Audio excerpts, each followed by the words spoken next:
Jadi ASN memang harus netral. Nah, sedangkan posisi saya sudah ada di bagian pengawas pemilu. Jadi seorang ASN harus netral itu ada di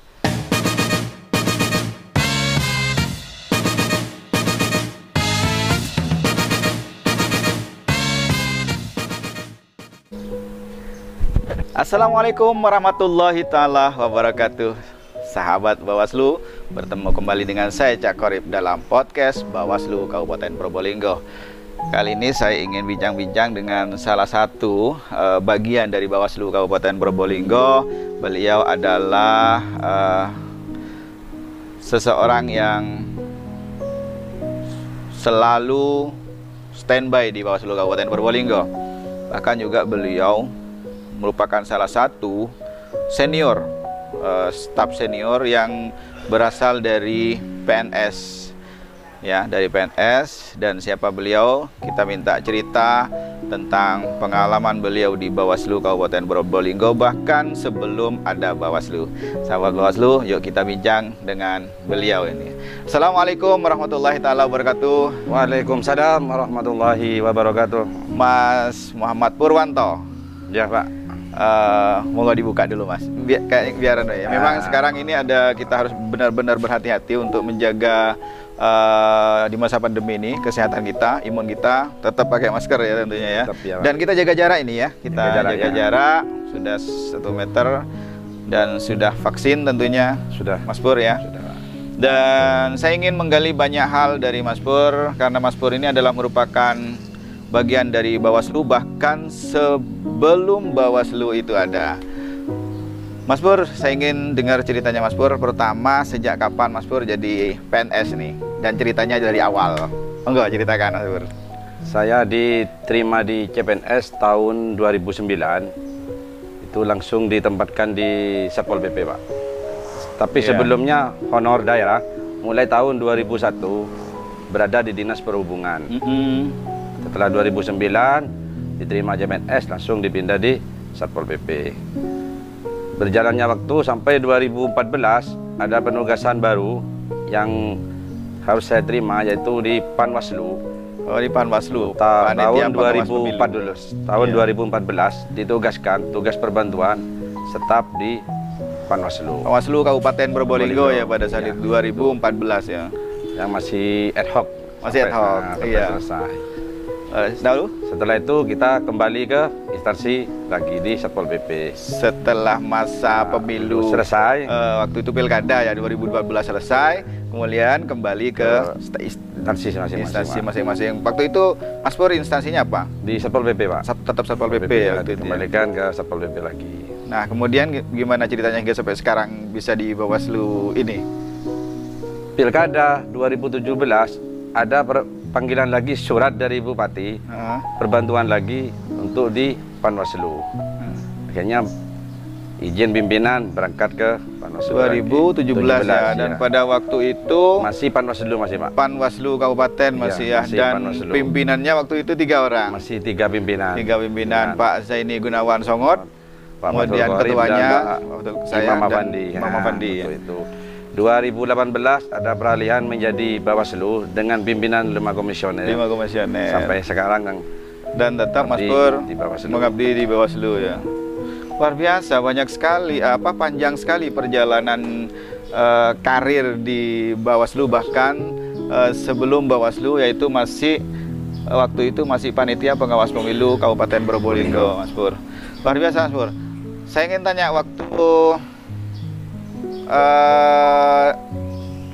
sepanjang Mas Pur ini berada di Bawaslu, bahkan di Panwas, apa pengalaman yang bisa diceritakan Mas Pur untuk teman-teman sahabat Bawaslu? Kalau pengalaman tuh, Pak, untuk di Bawaslu sangat menarik sekali, Pak. Dari sendiri selaku ASN yang komitmennya harus netralitas ASN, kan harus tertanamkan sebagai seorang abdi negara. Ya, jadi ASN memang harus netral. Nah, sedangkan posisi saya sudah ada di bagian pengawas pemilu. Jadi seorang ASN harus netral itu ada di saya tanamkan di saya sendiri. Sudah ada di dalam diri Mas Pur. Sendiri, ya. Bahkan Mas Pur sendiri secara ini organisasi benar-benar berada di pada posisi netral. Netral ya. Dan tidak bisa ke kanan dan ke kiri karena memang posisinya di Bawaslu ya, atau Panwaslu. Di mana Panwaslu itu adalah merupakan lembaga pengawas pemilu yang memang ya harus netral. Ya. Pas sekali ya. Jadi tidak ada gangguan-gangguan sehingga apabila ada gangguan istilahnya godaan-godaan dari kanan atau kiri itu tidak bisa tergoyahkan Mas Pur ya, karena memang sudah lembaganya lembaga yang ada di tengah-tengah atau netral. Itu pertama Mas Pur, jadi memang benar-benar harus netral. Kemudian yang kedua pengalaman mungkin. Yang kedua Pak, bisa menambah teman. Misalnya Bawaslu ini pimpinan provinsi kan Pak. Iya. Jadi temannya seprovinsi Jawa Timur. Nah, jadi kalau ada kegiatan BIMTEK Rakor, lingkupnya lingkup se-Jawa Timur. Sudah jadi menambah teman Jawa Timur. Jawa Timur, nambah teman. Bahkan bukan hanya nambah teman Mas Pur ya, juga ada pengalaman ilmu yang bisa didapat. Dan saat ini Mas Pur ternyata punya istilahnya tugas baru. Kalau dulu adalah di Satpol PP, di Bawaslu punya tugas baru. Apa tugasnya Mas Pur itu? Kalau saya dulu Pak, sebelum Bawaslu kan dibantu di penanganan pelanggaran di divisinya saya ya waktu ya. Sebelum sekarang kan sudah tertambahnya karyawan, jadi saya dipegang di bagian barang. Bagian penanganan barang BMN, barang milik negara. Barang milik negara. Awalnya kan di HPP penanganan itu, pelanggaran HPP. Masih HPP. Karena emang Mas Pur kan sarjana hukum ya. Masih. Jadi waktu itu membantu saya melakukan proses penanganan pelanggaran. Ya. Betul sekali. Dan ilmu baru juga kan, bagaimana menangani pelanggaran, bagaimana memproses pelanggaran yang dugaan pelanggaran ya yang harus kita proses di Bawaslu atau Panwaslu dulu. Dan sekarang bagaimana ilmu baru yang dipegang Mas Pur ini, terutama berkaitan dengan barang milik negara ya Mas Pur. Apa yang Mas Pur lakukan? Harus konsultasi Pak dengan provinsi setiap ada pendataan barang. Konsultasi dengan. Jadi harus setiap ada barang-barang yang ada di Bawaslu ini harus diidentifikasi, kemudian dikelompokkan, kemudian diinventarisasi ya, dicatat, lalu koordinasi dengan provinsi. Wah, ilmu baru. Wah, dulu pernah di Pol PP. Kembali kepada Pol PP nih Mas Pur. Ini banyak ilmu yang didapat Mas Pur ini. Pernah nggak Mas Pur dulu ngikut teman-teman Panwas? Nah, waktu Panwas kan ya? Ya. Kalau di Bawaslu, Mas Pur sudah alih profesi. Dulu kan Mas Pur Pol PP, dan kemudian waktu itu juga ikut Panwas. Pernah nggak ikut nurunin APK alat peraga kampanye? Oh iya Pak, itu pasti kalau monitoring ke wilayah, laporan dari Panwascam kita kan mesti ikut koordinasi dengan sekretariat Panwascam yang ada di kecamatan. Kebetulan sekretariat Panwascamnya kebetulan kan Satpol dari Satpol Pak. Dari Satpol kasih yang merangkap di sekretariat kecamatan. Waktu itu memang dari Satpol ya, sekretariat. Kepala sekretariatnya rata-rata dari Satpol PP. Terutama di kecamatan ya. Kecamatan ya.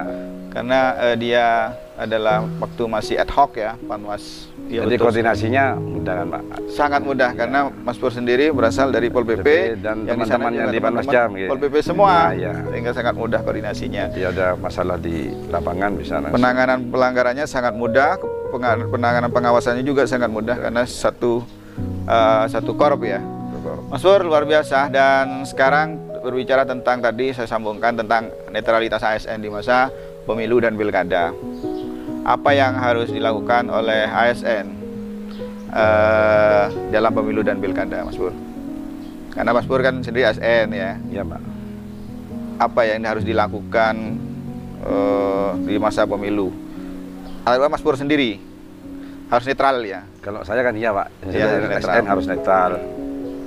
Jadi seharusnya semua ASN itu harus netral ya ketika dia sudah masa pemilu dan pilkada, tidak boleh ke kiri dan ke kanan, dia harus netral, tetap menjalankan tugas apa yang diamanahkan oleh undang-undang ya. Baik, Mas Pur, terima kasih atas waktunya. Walau kita ini sekarang lagi di masa yang luar biasa, masa pandemi, tetapi kita tetap bersama-sama menjaga kesehatan kita. Tetap jangan lupa sahabat Bawaslu gunakan istilahnya 5M ya. Kita harus memakai masker, menjaga jarak, kemudian mencuci tangan kita dengan sabun dan air yang mengalir, kemudian juga menghindari kerumunan, kemudian juga kalau bisa bekerja dari rumah ya. Kita juga bekerja dari rumah. Saat ini kita berusaha untuk terus kreatif mengembangkan informasi, tetap melaksanakan amanah undang-undang walaupun kita WFH ya. Terima kasih sahabat Bawaslu dan Mas Pur, terima kasih informasinya, berbagi pengalaman dengan kita.